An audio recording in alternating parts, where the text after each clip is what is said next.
क्षेत्र की तरफ से मैं श्रद्धेय अटल बिहारी वाजपेयी जी की स्मृति को नमन करता हूं और आप लोगों से भी मैं अनुरोध करूंगा एक मिनट तक खड़े होकर श्रद्धेय अटल बिहारी वाजपेयी जी का एक बार स्मरण कर उनके प्रति अपनी श्रद्धांजलि अर्पित करें।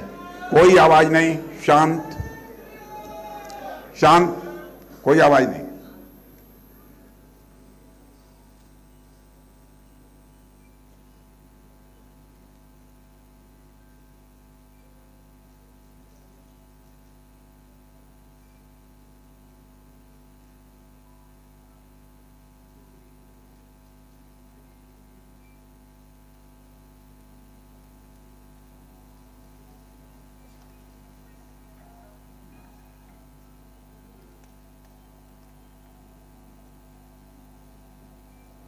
बैठ जाइए।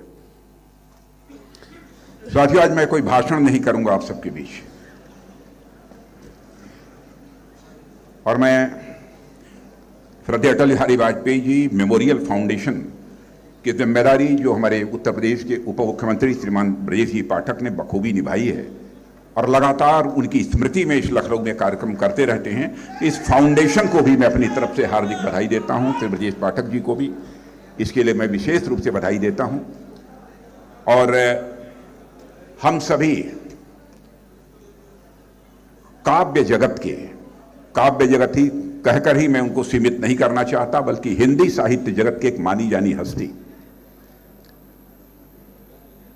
एक युवा जिसने भारत में ही नहीं बल्कि दुनिया के दूसरे देशों में जहां पर भारतवासी रहते हैं जाकर अपनी काव्य प्रतिभा के नाम से काव्य प्रतिभा से सभी को मंत्रमुग्ध करने में कामयाबी हासिल की है। ऐसे कुमार विश्वास हम लोगों के बीच में उपस्थित हैं। और बहनों भाइयों, सच्चाई है कि मैं बिल्कुल भाषण देने के मूड में नहीं था, मैं भी कुमार विश्वास को ही सुनना चाहता था। इसीलिए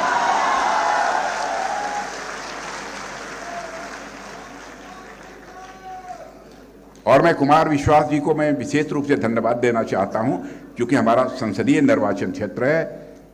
पिछले कई वर्षों से लगातार अटल जी का जब ये जन्म दिवस जब आता है, उस समय जो भी लखनऊ में कार्यक्रम होते हैं तो उसमें वो आते हैं, फाउंडेशन की तरफ से आमंत्रित किया जाता है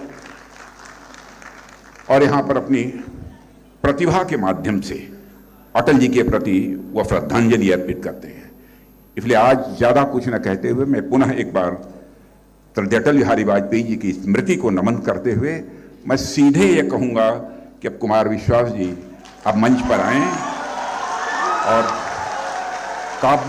अपने काव्य के माध्यम से श्रद्धेय अटल बिहारी वाजपेयी जी को अपनी श्रद्धांजलि अर्पित।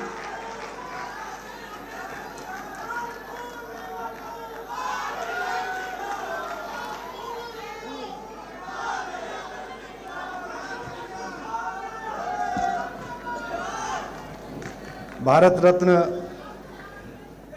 स्मृति शेष कविकुल शिरोमणि, बैठो।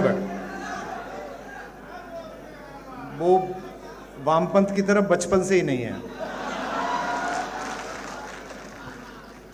आदरणीय अटल जी की स्मृति में आयोजित इस समारोह में मंच पर उपस्थित और आदरणीय अटल जी की अजातशत्रु छवि के वास्तविक और संसदीय उत्तराधिकारी, देश के यशस्वी रक्षा मंत्री आदरणीय राजनाथ सिंह जी,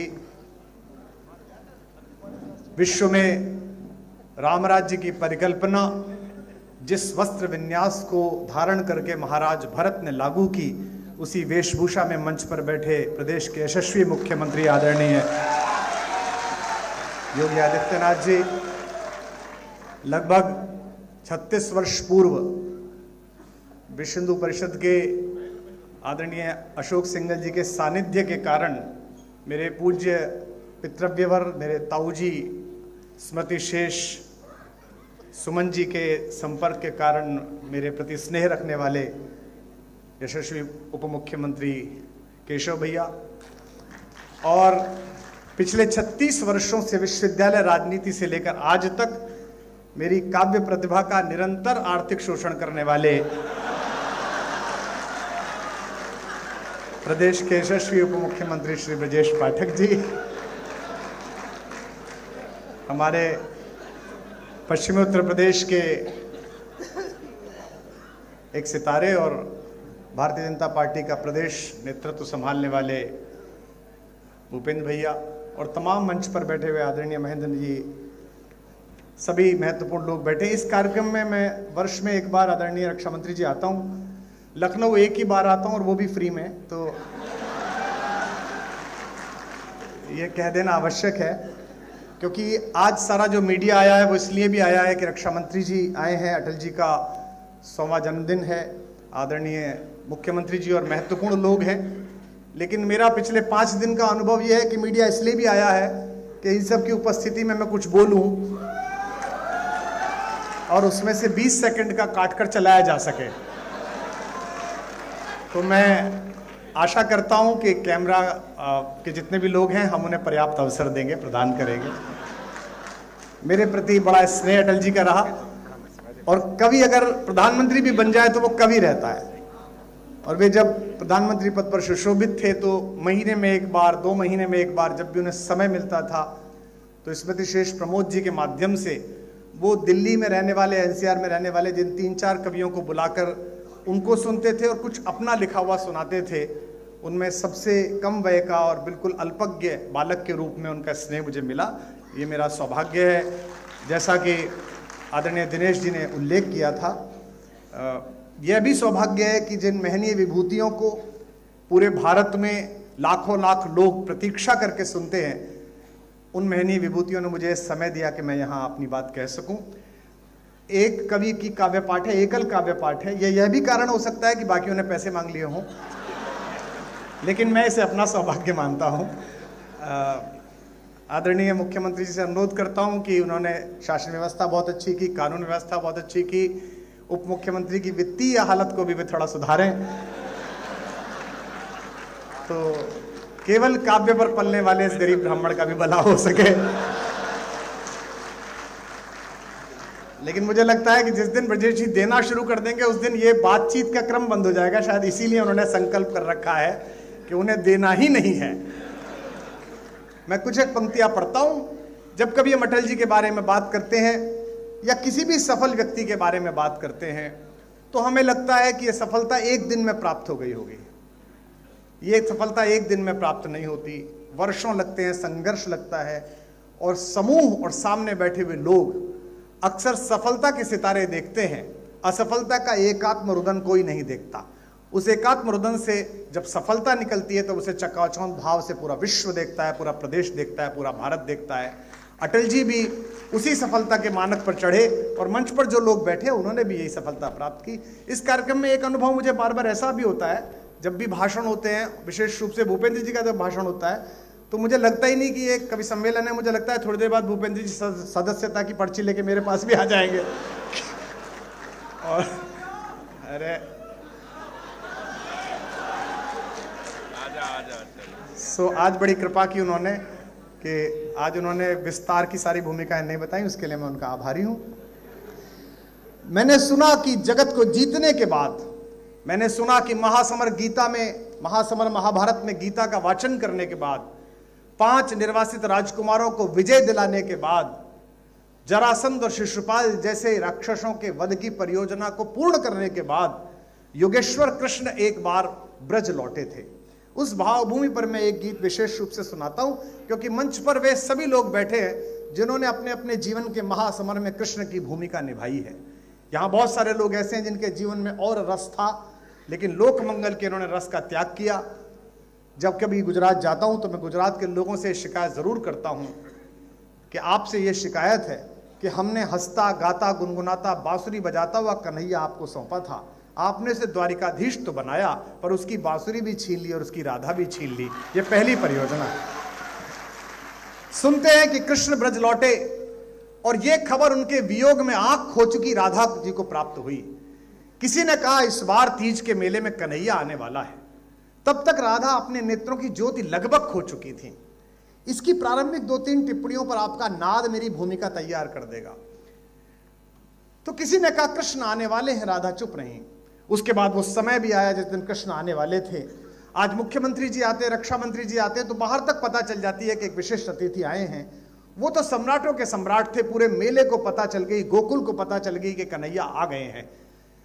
कोई दौड़ती हुई सखी राधा की कुटिया पर गई और कहा, राधा कृष्ण आ गया है। राधा चुप रही। फिर राधा की कुटिया का पता ढूंढते हुए स्वयं योगेश्वर कृष्ण वहां तक पहुंचने को उद्यत हुए। आधे रास्ते में फिर एक सखी भागी गई और कहा, राधिका तेरा कन्हैया आ गया है।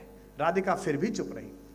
जब कुटिया के द्वार पर अश्रुपूरित नेत्रों से कृष्ण खड़े हुए और उन्होंने म्लान राधा को दीप्ति वाले चेहरे के साथ देखा तो राधा की सबसे प्रिय सखी विशाखा ने राधा के कान में कहा, बावरी, जिसके लिए रो रो कर आंखें खोदी वो कन्हैया आ गया है।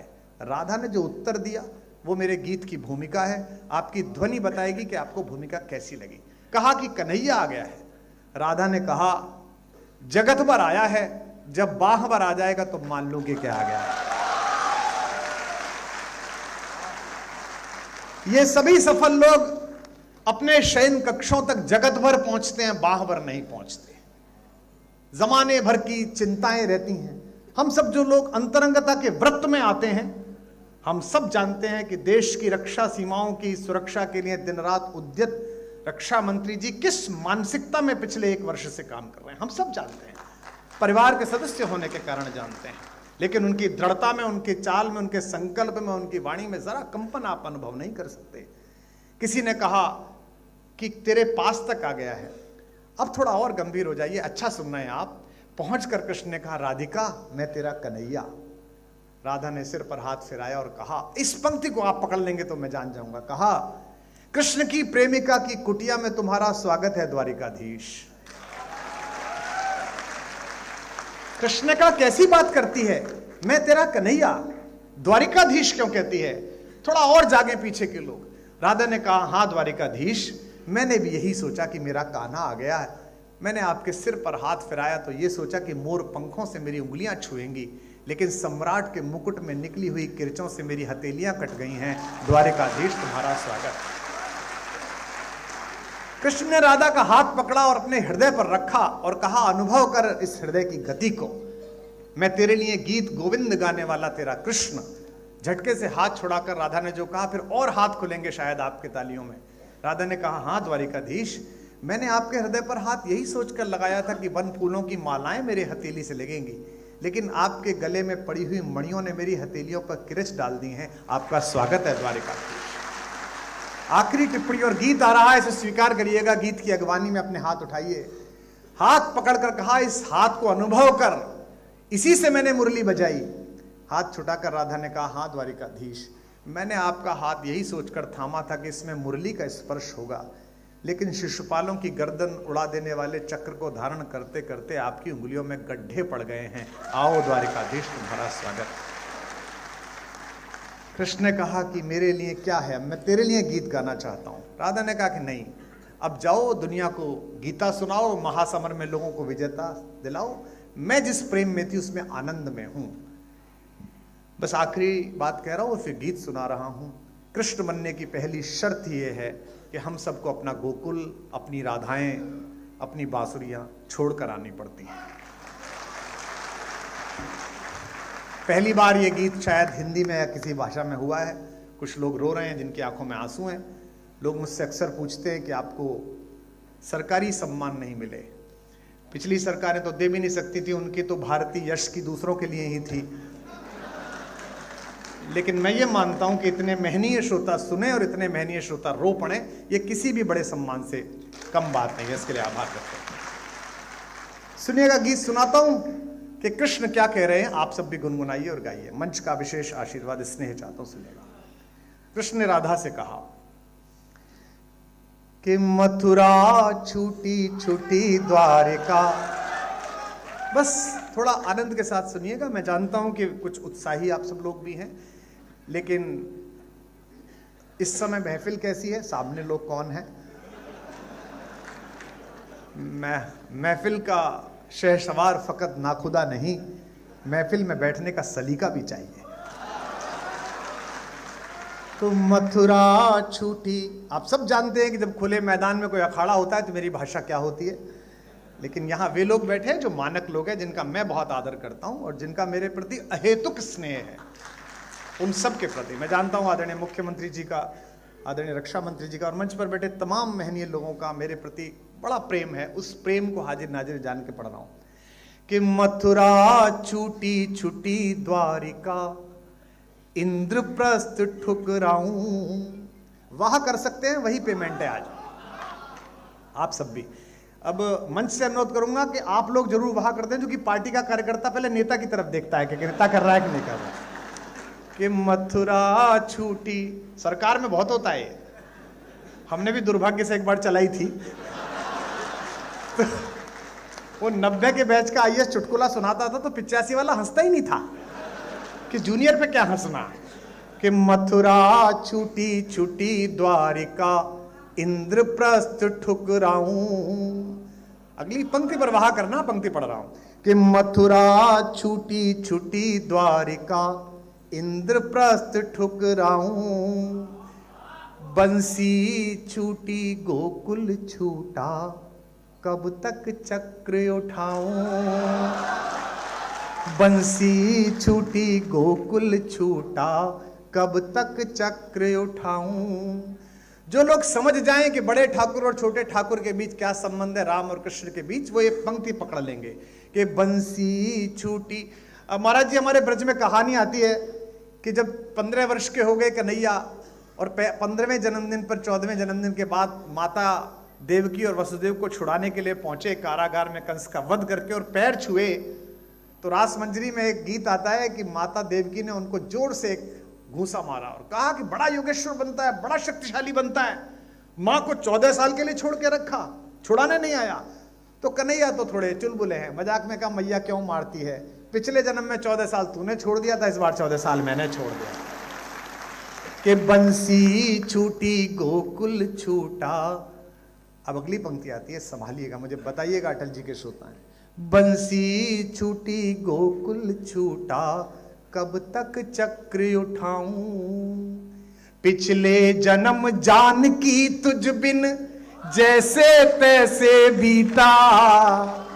पिछले जन्म जानकी तुझ बिन, गा सकते मेरे साथ। पिछले जन्म जानकी तुझ बिन जैसे तैसे, महासमर में रीता रीता, कब तक गाऊं गीता।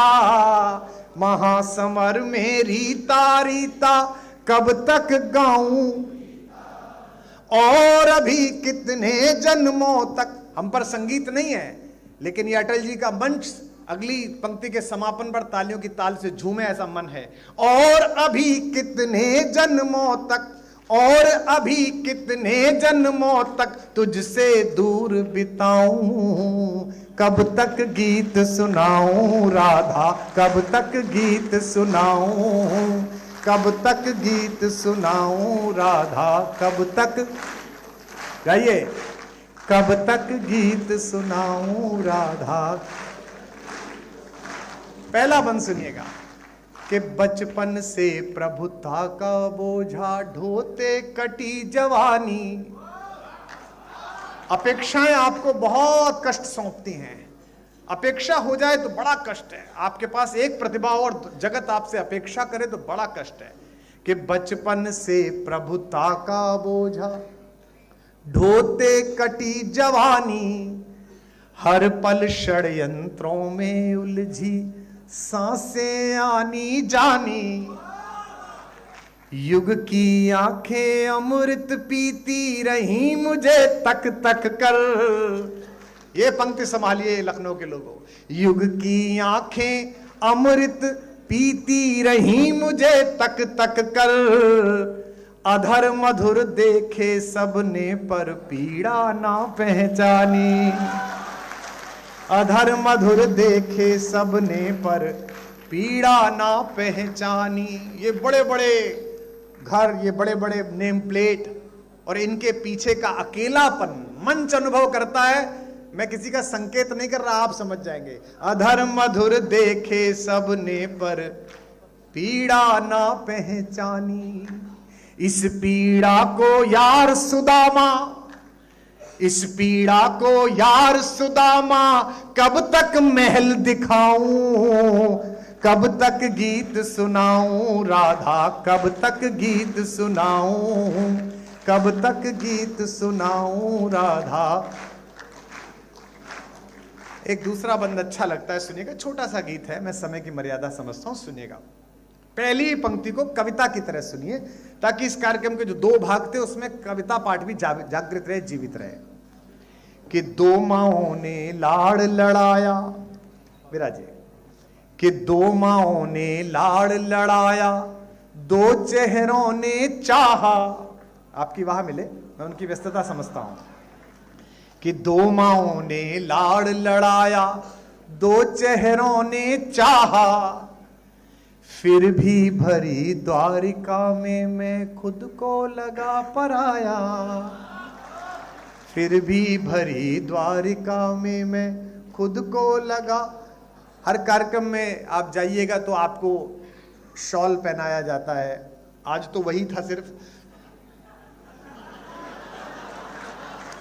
तो अक्सर लोग कहते हैं कि ये जो आपको कपड़ा पहना रहे हैं, महाराज जी जब आए थे तो उनको भी यही वाला शॉल हमने पहनाया था, इसी सिल्क का। प्रधानमंत्री जी आए तो अक्सर उनको पहनाया था। साल भर होते होते हम सबके घरों पर इतने सारे शॉल इकट्ठे हो जाते हैं, जिन्हें हम हरिद्वार में रात्रि के समय अपने जन्मदिन पर सोते हुए साधुओं, नगर में विश्राम कर रहे आश्रयहीन लोगों को उड़ा के आते हैं। अक्सर हर साल ये करते हैं।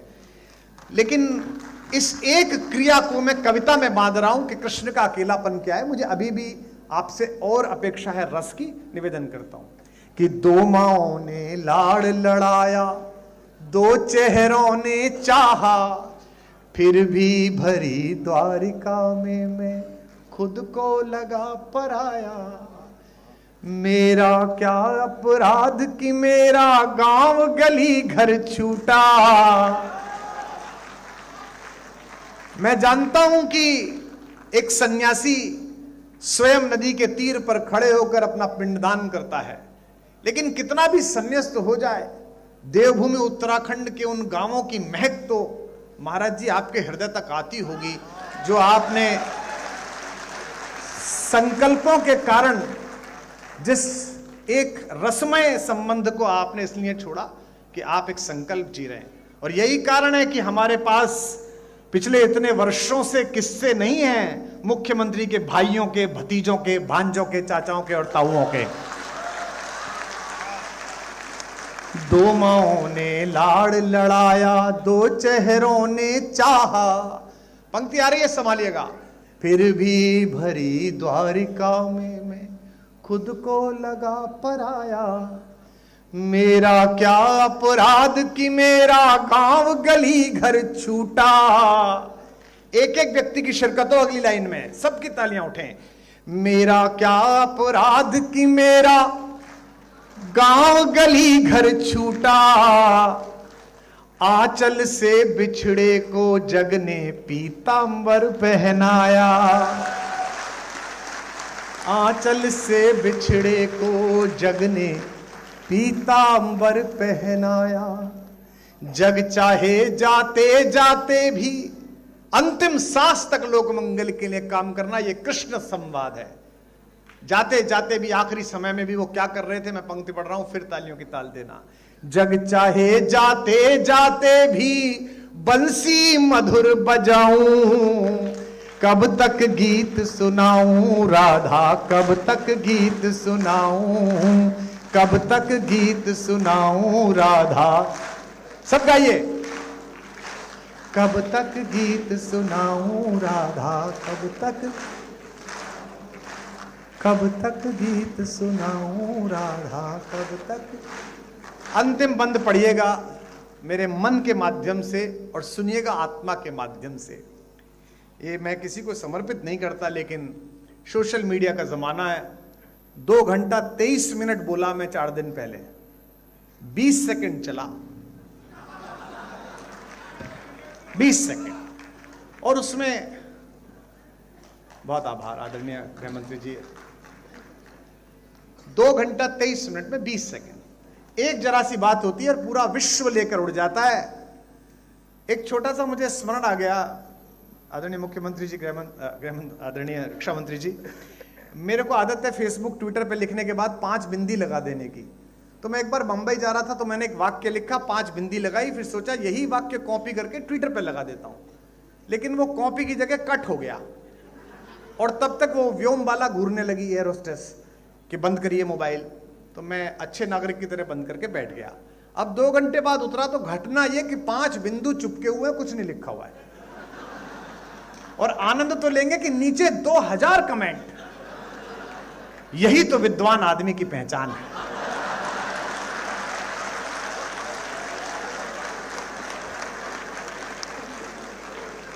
पंच तत्वों को क्या सुंदर तरीके से बताया। एक कह रहा था कि नहीं, आजकल कुमार जी आध्यात्मिक हो गए, केवी कुटीर में रहते हैं, तो ये 5 वृक्षों की चर्चा है। कुछ भी चलता है।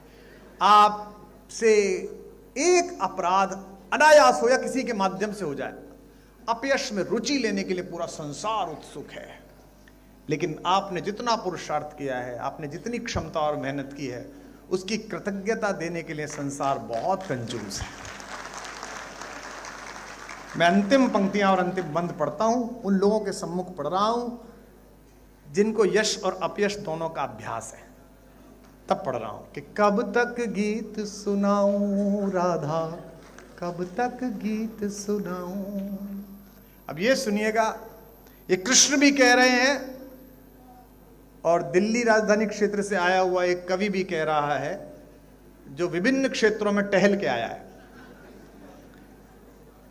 कि जग भर के अपराध सदा ही अपने शीश उठाए। मंच पर जितने जनप्रतिनिधि बैठे, नीचे जितने जनप्रतिनिधि बैठे, इनको मैं यही अनुरोध कर सकता हूं कि जगत के अपयश से कभी विचलित मत होइएगा। अगर आपने सत्य है तो एक ना एक दिन उसकी आभा चमकेगी, निश्चित रूप से चमकेगी। जग भर के अपराध। आज मैं सुबह से देख रहा हूं हमारे वामपंथी मित्र, हमारे कांग्रेसी मित्र अटल जी की कितनी प्रशंसा करते हैं, और अटल जी जब थे तब ये लोग क्या बोलते थे हम भी देखते हैं। अटल जी थे तो अटल जी बहुत कट्टर थे, फिर आदरणीय अडवाणी जी का भारतीय राजनीति में प्रवेश हुआ, अटल जी बहुत अच्छे हैं। उसके बाद आदरणीय प्रधानमंत्री जी का प्रवेश हुआ तो अटल जी अडवाणी जी दोनों बहुत अच्छे थे, और आदरणीय मुख्यमंत्री जी वो समय दूर नहीं है जब प्रधानमंत्री जी बहुत अच्छे हैं ये भी कहा जाएगा।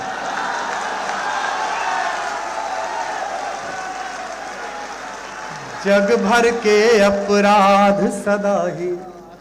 कितना निर्मम जगत है, कितना निर्मम है भाई। और यह केवल भगवती कृपा से होता है, यह केवल माता सरस्वती की कृपा से होता है कि आप निष्कलंक कहीं से लौट आए। मैं अटल जी की कृपा मानता हूं, वे राजनीति में निष्कलंक अजात शत्रु रहे। मैं भी एक छोटा ओरिएंटेशन कोर्स करके अब बाहर आया। यह भगवती की कृपा थी कि मुझे देश के सर्वाधिक मेहनीय लोग बैठकर सुन रहे हैं, अन्यथा मैं भी दिल्ली में दारू के ठेके का हिसाब दे रहा होता। कहां गया कि जग भर। भाई ऐसा है, केवल आप ही को नहीं सुनना, उनको भी तो खबर चाहिए कि जग भर के अपराध सदाई। सुनिएगा 4 पंक्ति आप जीवन भर न भूल पाएंगे आज की शाम, कि जग भर के अपराध सदा ही अपने शीश उठाए।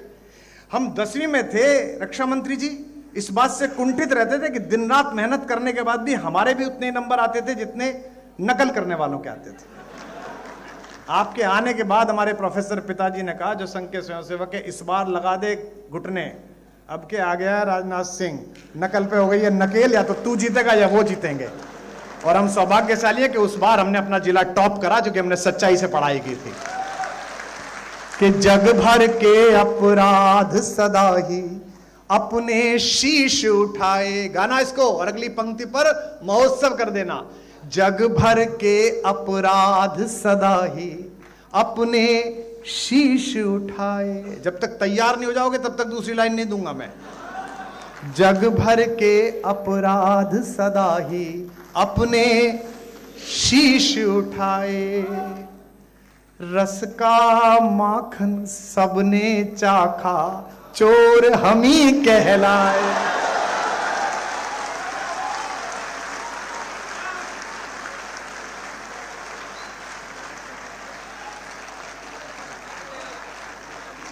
जग भर के अपराध सदा ही अपने शीश उठाए, रस का माखन सबने चाखा, चोर। गाओ लखनऊ वालों, रस का माखन सबने चाखा, चोर। जग भर के अपराध सदा ही अपने शीश उठाए। 5 दिन राम पर बोलो, 3-3 घंटे अयोध्या जी में हाजिरी लगेगी। 3 पंजे 15 घंटे। 15 घंटे में नर पिशाचों को एक लाइन नहीं मिली, 20 सेकंड मिले, बस 20 सेकंड। और वो सारे आगे पड़ली पार से। पूरे भारत की समस्या एक तरफ, मैं एक तरफ। कुमार विश्वास ने ये कहा, कुमार विश्वास ने ये कहा। मुझे पता है कि आज के बाद भी अतिसार होने वाला है, कोई दिक्कत नहीं है। अरे भैया रहने दे तो बेटा, ये जिंदाबाद विंदाबाद दूसरों के लेकर मेरे 7 साल बर्बाद हुए इसमें। रस का माखन सबने चाखा, चोर हम ही कहलाए। और सुनिए अंतिम 2 पंक्तियां, फिर एक ध्रुव पंक्ति पढ़ के विराम लूंगा। इस पर भी 1 मिनट तक ताली बजेगी कि रस का माखन सबने चाखा, चोर हम ही कहलाए। दिल्ली से भी जोड़ना, दिल से भी जोड़ना और कृष्ण से भी जोड़ना। रस का माखन सबने चाखा, चोर हम ही कहलाए। युग के दुर्योधन के जब जब अहंकार को कुचला, युग के दुर्योधन के, कम हाथ खुले आपके कुछ लोगों के, अगली बार ध्यान रखना। युग के दुर्योधन के जब जब अहंकार को कुचला, दुनिया जीती, दुनिया जीती, गांधारी के शाप हम ही ने खाए। गाओ, युग के दुर्योधन के जब जब अहंकार को कुचला, दुनिया जीती, गांधारी के शाप। रस का माखन सबने चाखा, चोर। युग के दुर्योधन के जब जब अहंकार को कुचला, दुनिया जीती, गांधारी के शाप हम ही ने खाए। मूर्खतापूर्ण प्रश्नों पर ऊर्जा व्यर्थ नहीं करनी चाहिए, बहुत महत्व। हमको क्या कहते हैं, आप सब तो महनीय हैं। पिछली बार जब प्राण प्रतिष्ठा थी तो ज्यादा व्यस्तता हो गई, तो इधर से उधर जाने के लिए एक वो चार्टर कर लिया, उसकी फोटो लग गई, तो 15 दिन इसी पे पिले रहे भाई कि ये राम पर बोलते हैं और चार्टर पे जा रहे हैं। तो मैंने कहा ये कहां लिखा हुआ है चार्टर में हराम वाले ही जाएंगे, राम वाले नहीं जाएंगे, ये कहां लिखा हुआ?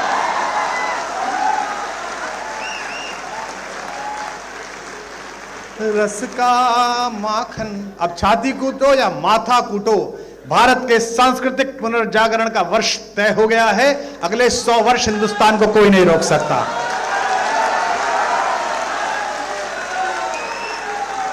युग के दुर्योधन के जब जब अहंकार को कुचला।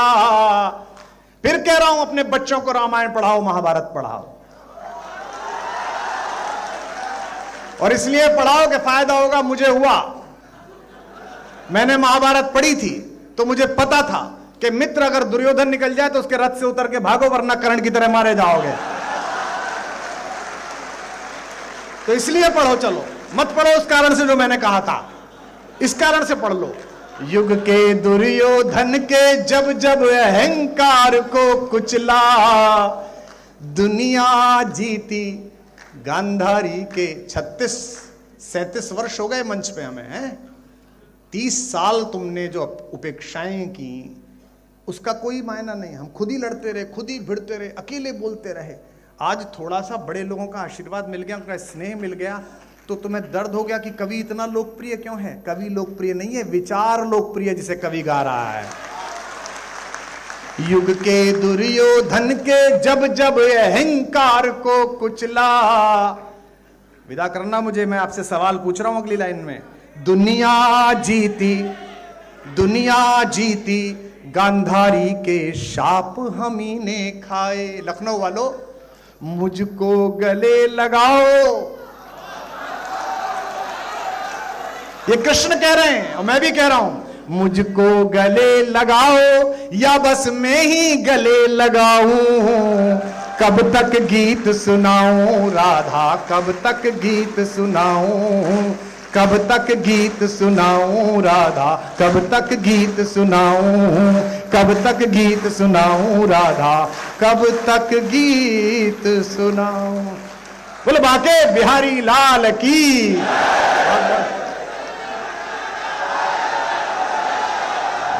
बहुत बहुत धन्यवाद।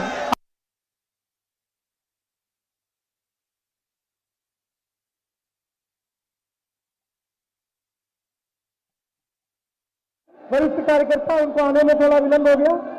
सुनील शुक्ला जी कृपया मंच पर आ जाएं। सुनील शुक्ला जी मंच पर आ जाएं, मंच पर आ जाएं। पार्टी के वरिष्ठ कार्यकर्ता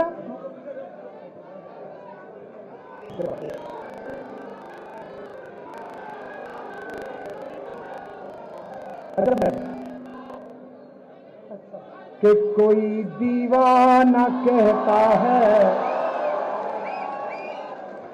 ये मैं सुनाना नहीं चाह रहा था, लेकिन आदरणीय मुख्यमंत्री जी और रक्षा मंत्री जी का आदेश है, इसलिए 4 लाइन सुना रहा हूं।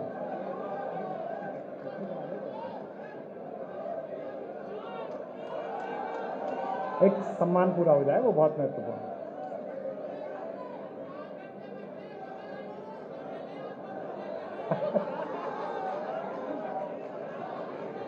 रुकिए सुनिए।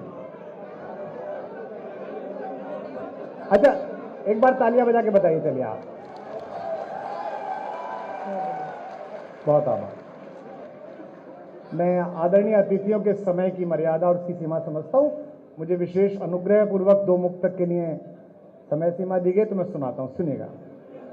कि मेरे जीने में मरने में तुम्हारा नाम आएगा, मैं सांसें रोक लूं फिर भी यही इल्जाम आएगा। हर एक धड़कन में जब तुम हो तो फिर अपराध क्या मेरा। उठाना अगली लाइन। हर एक धड़कन में जब तुम हो तो फिर अपराध क्या मेरा। अगर राधा पुकारेगी तो फिर घनश्याम आएगा।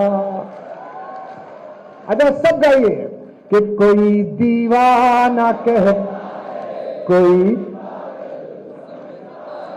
मगर धरती की दे तो बस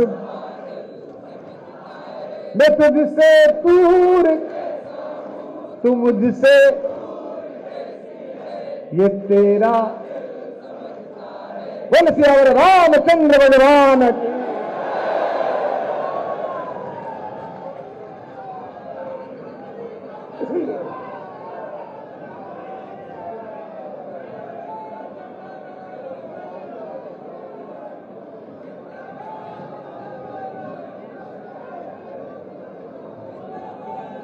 आप सभी का पंडित अटल बिहारी वाजपेयी फाउंडेशन की तरफ से आज के इस काव्यमयी संध्या में, काव्य गंगा में गरिमामय उपस्थिति के लिए मंच से आपका हार्दिक आभार एवं अभिनंदन व्यक्त करता हूं।